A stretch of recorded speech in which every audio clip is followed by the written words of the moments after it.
Muito bem. Francisco Lourenço de Carvalho. Bom, é evidente que do ponto de vista eleitoral, obviamente que ganhou Cavaco Silva, não há margem para dúvidas, mas a meu ver venceu o descontentamento, não é? Refletido naquilo que tem aqui dito e num valor, penso que recorde, de votos nulos, votos em branco, abstenção, e portanto é uma vitória que não é mobilizadora, por assim dizer, é a minha opinião. Penso que não houve nenhum candidato verdadeiramente mobilizador, não houve nenhum candidato com um espírito que encarasse com grande coragem a situação que estamos agora, com um discurso claro. Andámos uma semana a perder tempo com VPNs e coisas do género, depois andámos outra semana a perder tempo com Fediveres. Não houve nenhum candidato que percebesse efetivamente o estado em que o país está e as formas que necessita.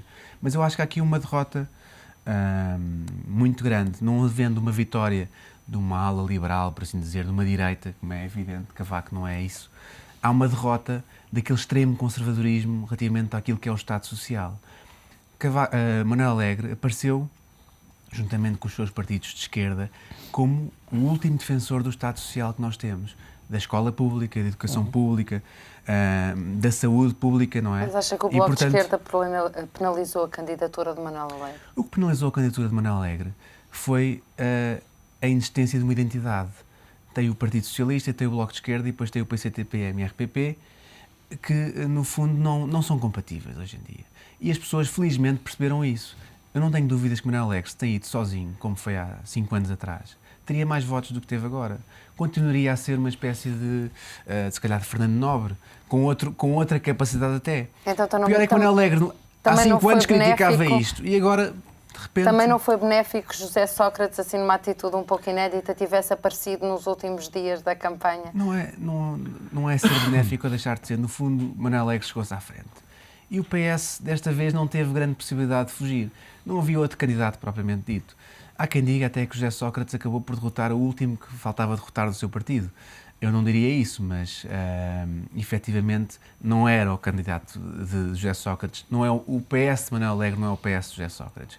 Portanto, nesse aspecto, eu até diria que, se formos ver de um ponto de vista mais abrangente, o lado de José Sócrates, o lado que não quer associar-se ao Bloco de Esquerda, que é claramente o lado de José Sócrates. José Sócrates vive neste momento em minoria, podia ter seguido um caminho mais de extrema esquerda e eventualmente estaria numa situação de maioria, mas não seguiu e ele é se calhar um resistente a essa ala e portanto nesse aspecto não quer dizer que há uma vitória, mas há aqui uma mensagem que o povo português quis deixar e eu acho que é relevante. Qual é a sua leitura da abstenção? A minha leitura da abstenção, enfim, a abstenção subiu, obviamente, agora não subiu de uma forma tão dramática e tão drástica do que alguns comentadores estariam à espera.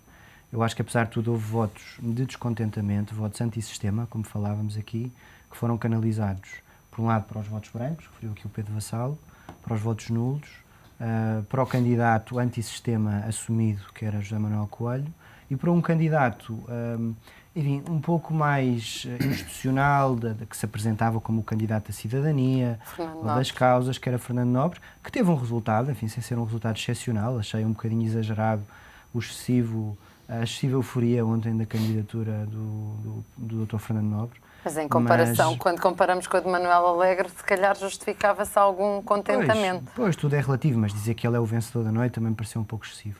Mas dizia eu, há uma série de votos de descontentamento perante, como eu dizia ao princípio, esta situação de bloqueio do país, bloqueio político, bloqueio económico, a frustração que muita gente sente, que foram canalizados para a abstenção, enfim, não nos podemos esquecer também dos problemas técnicos que houve em muitos locais de voto, mas depois foram também canalizados para os votos brancos, para os votos nulos e para os candidatos que se apresentavam um bocadinho contra o sistema político, ou pelo menos contra o sistema partidário. Pois eu não sei se são inúteis, mas... e, portanto, somarmos tudo isto, juntamente com a abstenção, vamos ver pronto, que esse descontentamento, essa frustração que as pessoas sentem neste momento, pelo bloqueio em que o país se encontra, foi canalizado de formas muito diversas.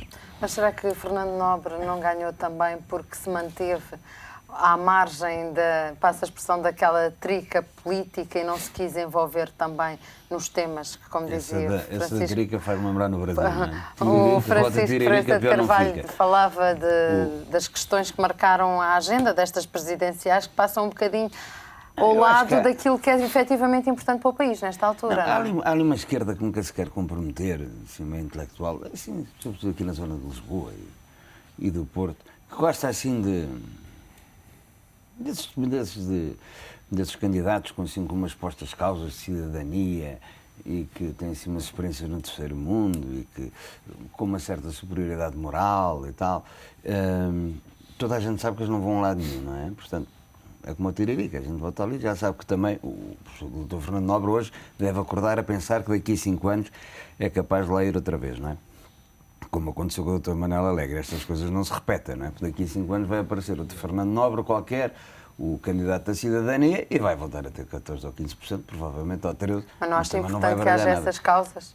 Não, eu acho muito importante que haja estas causas. O problema, eu não digo isso com satisfação, nem contentamento. Só que o sistema político português está de tal forma tão rígido que ou se faz um acordo com os partidos existentes ou não tem qualquer hipótese. Isto não é como a Inglaterra, depois surgiu outro partido que baralhou aqui as coisas, e foi há pouco tempo. Cá em Portugal, isso pelo menos por enquanto, não vejo. Sem PSD, sem PS e CDS, são estes 3 partidos que entre si as coisas cozinham. E portanto, como viu, o Cavaco Silva teve menos votos e ganhou. E vai ser presidente dos próximos 5 anos. E portanto, e a abstenção não foi toda para o Fernando Nobre. As pessoas que votaram em branco podiam ter optado por votar o Dr. Fernando Nobre, não o fizeram. É assim uma espécie de candidatura simpática, não disse mal, e eu acho que ele ganhou com isso. Não disse mal e tal. Fala assim de uns signos nacionais que ninguém percebe muito bem quais é que são, não tem assim um conteúdo nada extraordinário. Nós sabemos que a Presidência da República também, enfim, não vai interferir no governo, portanto. E há uma outra conclusão que podemos tirar daqui. Se tivesse havido um candidato de direita, ou seja, um candidato que do lado centro-direita viesse dar expressão, viesse representar um certo descontentamento que havia à direita, uma certa direita de valores, penso que o professor Cavaco Silva não teria sido eleito à primeira volta. Sim, a mesma análise podemos fazer se tivesse havido um candidato só do Bloco de Esquerda. Portanto, o que se viu foi PS e Bloco de Esquerda juntos não resultou. Em vez de somar votos, tirou votos. Pois, a direita vota sempre útil, não é? Há uma parte significativa não, da vota direita útil que e neste vota caso útil. não tinha um candidato, não é? Um candidato, pelo menos um candidato que se Nunca assumisse com algumas causas, por exemplo, a favor da vida ou contra o casamento. Não, eu sei, eu conheço bem essas causas, faço parte delas, mas o que acontece é que, de facto, houve uma parte, essa foi a direita que votou em branco. Essa foram os tais 200 mil votos, essa foi a direita que se absteve. Eu sei, porque enfim, faço parte dessas causas, mas a direita vota, em regra, vota útil. E qual era o problema? Se há uma segunda volta, e as pessoas lembram-se do Soares Freitas do Amaral, se há uma segunda volta, isso o Manuel Alegre ganha. E então houve uma grande parte da direita que disse, bem, vamos a teoria do mal menor... Não teria portanto, grande vamos... expressão. Não teria grande expressão. Pois. Não sei se E assim, tem a uma teoria do segunda mal menor, volta ou então não, sempre vamos assegurar o Cavaco. Porque, de facto, o professor Cavaco Silva assinou, com o punho dele, uma série de leis completamente estruturantes para a sociedade portuguesa. E daí a grande quebra dos votos, na minha perspectiva, vem daí. As questões da família e tudo isso, eu acho que a queda de votos vem significativamente desse lado. Nós temos que ir para um brevíssimo intervalo. Regressamos já a seguir. Estamos a falar das presidenciais, cujo desfecho foi ontem e deu vitória a Cavaco Silva. Regressamos já, volte connosco.